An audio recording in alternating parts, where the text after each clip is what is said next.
Dan ketindihan ini dibahas juga dalam dunia medis. Ya, rata-rata kita pernah ketindihan semuanya.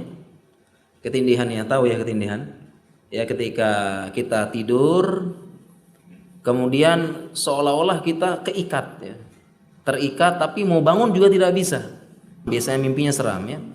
Sedang dikejar tapi mau keluar dari mimpi tidak bisa. Mau sadar tidak bisa.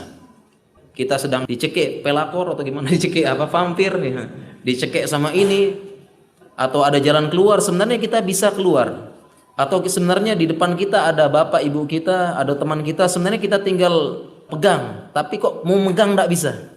Dan ini dalam ilmu medis disebut dengan istilahnya sleep paralysis. Bagaimana bisa terjadi sleep paralysis? Dalam dunia medis terjadi ketika tubuh sebenarnya sudah siap-siap memasuki fase non REM. Jadi kalau bangun ya, dia akan masuk fase non REM tadi. Jadi kan ada non REM tadi ya, atau nomun mustaghraq sama yang bukan.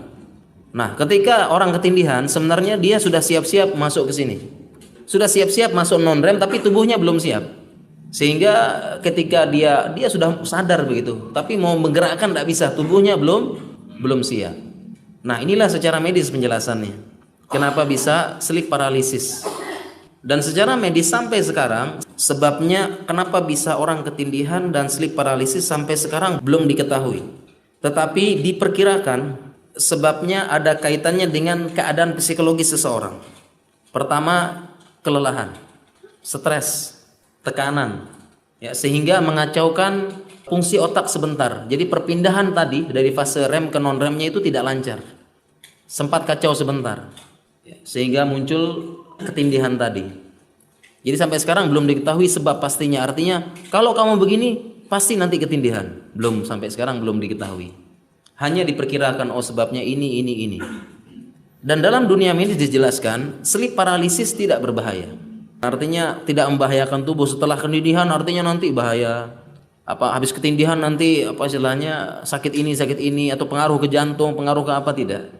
Jadi sleep paralysis itu tidak berbahaya terhadap tubuh. Dan memang terjadi hanya sebentar, tidak lama-lama. Disebutkan hanya sekitar 1 menitan, tidak lama-lama ya. Benar tidak ya? Ketindihan tidak ada yang lama ya, sejam gitu. Enggak ya, sebentar. Ya karena memang sudah mulai sadar tapi tubuhnya tidak ngikutin. Sudah pindah ke fase non REM tapi tubuhnya tidak mengikutin. Ya, tetapi segera otak mengaktifkan tubuh. Jadi tidak apa-apa secara ilmu medis, dan hanya saja mungkin pengaruhnya setelah itu. Pengaruhnya adalah setelah ketindihan tersebut, ya dia harus segera memulihkan psikologis, melupakan, anggap ini normal. Jadi kalau secara medis pengobatannya begitu. Jadi setelah paralisis, kita yakin tidak ada kaitan sama tubuh. Jadi gimana? Udah lupakan saja. Udah anggap biasa. Tidak ada pengaruh dengan tubuh, dengan organ, dengan indera, dengan yang lain, tidak ada. Jadi ya sudah. Kalau ke dokter nanti ceritain seperti itu, bilang udah lupakan aja. Tidak berbahaya.